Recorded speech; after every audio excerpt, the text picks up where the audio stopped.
Shin kana so ka koyar da zaka kula da WhatsApp ɗinka? Shin kana so ka san waɗansu features da baka san da su ba da a WhatsApp? Shin kana so ka ringa sanin su waye da waye suke ganin DP ka idan ka canja? Biyo mu cikin wannan bidiyo domin ganin yadda za mu nuna ma da zaka ka koya kula da WhatsApp ɗinka da waɗansu abubuwa da dama.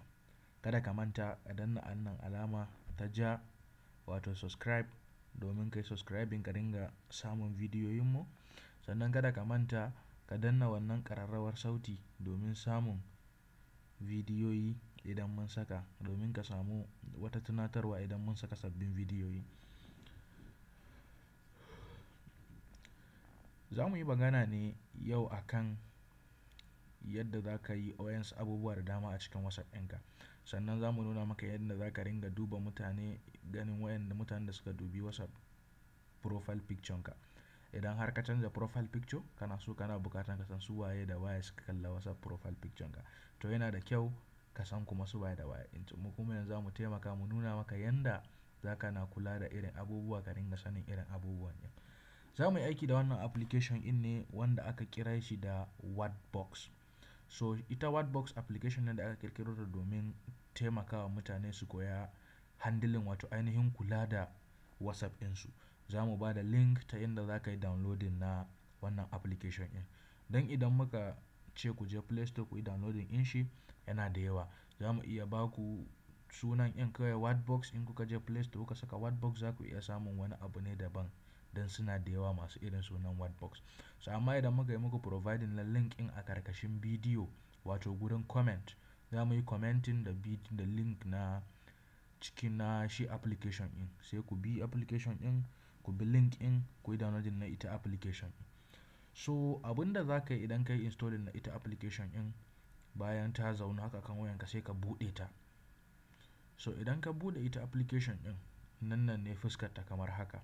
Gata nan ka ƙara ganin sunan Whatbox, sannan za ka iya kula da ga yanayin yanda wato ainihin environment ɗin cikin application ɗin yake. So akwai waɗansu abubuwa da dama a nan a ƙasa kamar trending, sticker tips, strict tips, phone group, security, power features da kuma about us. Ita about us tana magana ne akan mutane da suka ƙirƙiro wannan application. Ita security kuma yanda ka kula da wasu security ne dangane ga WhatsApp ɗinka. Haka kuma trending status, maybe akwai wani status guda ɗaya da mutane suka yi ta uploading a ainihin wato WhatsApp. Mutane list contact naka kenan wayanda suke da nambobi, kake da nambobi su kake WhatsApp tare. So in ka aiki da wannan status, trending status, za ka kalla mene yake trending a status.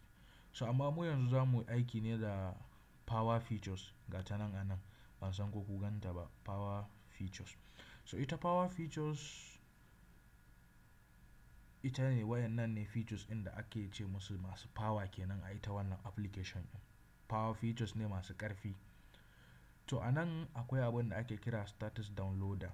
So bayan in an ka zo kan danna status downloader, shine ainihin status downloader shine idan a cikin list contact naka wato jerin nambobin da suke WhatsApp ɗinka an saka status, kana buƙatan ka ga status ɗin ko kuma kana buƙatan sauke status ɗin ainihin wato akan wayarka wato downloading kenan.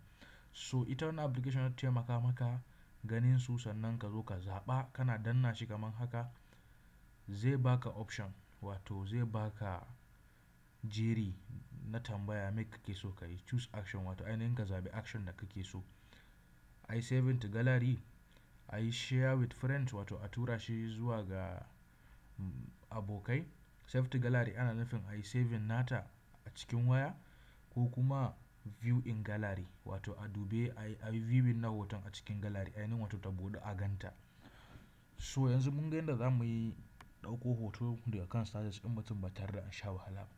So yanzu za mu nuna wa muku yanda za ka ga mutumin da ya kalla profile picture wanda muke yawan kiran shi da suna DP. So nan in mun kalla who view my profile picture, ana nufin waye ya ga profile picture ɗina, waye ya ga hoton da yake kan WhatsApp ɗina. So za mu zo kan ta kai tsaye mu danna ta kamar haka. Za ta kawo mu wurin wannan jeri da sunayen mutane waɗanda suka kalla profile picture mu. ga ta dai mun kalla who view my profile picture. A ƙarƙashinta akwai jerin wa'yansu nambobi wa'yanda su ne suka kalla profile picture ɗin da yake kan WhatsApp namu. So za mu koma baya domin mu ga kuma ta ya za mu san waye da waye suke online ko waye ba sa online a cikin jerin nambobinmu. So cikin jerin nambobin WhatsApp ɗinmu in muka zo nan gurin who is online, za mu iya gane waye ke online da waye baya online. So a nan bayan mun buɗe kamar haka, kun ga jerin nambobin WhatsApp ɗinmu suka fito haka kamar haka a nan. So a ƙarƙashinsu akwai yadda aka nuna mana gashi ko waye za ka kalla da lokaci da suna da rana. Nan kun ga ana nuna sunan mutum kenan, nan lesson yaushe ya hau kenan, yau ne awa nawa kenan da ya wuce, awa 4. Yau ne today, yau awa 2 da suka wuce. To haka za mu ringa ganin jerin nambobinmu gaba ɗaya da suke kan WhatsApp da lokuta da suka sauka a kan WhatsApp. So za mu yi magana bidiyon mu na gaba insha Allah, za mu nuna muku yadda za ku ga chat na mutum daga WhatsApp ɗinsa zuwa akan wayarku. Alal misali ko muƙaddara abokinka, kanwarka ko wani abu makamancin haka dai kana buƙatan ganin me suke ciki. Misali ma kamar mu ce most especially kamar kannenmu mata, muna da kannai mata.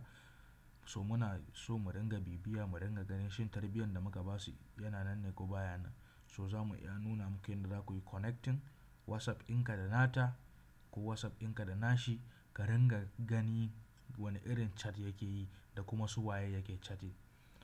So kada a manta dai a danna wannan ƙararrawar ta sanarwa domin a ringa samun notification idan mun saka bidiyo. In wanda bai danna subscribe ba kuma ya danna ta yanzu domin zama kasancewa tare da mu. Mun gode.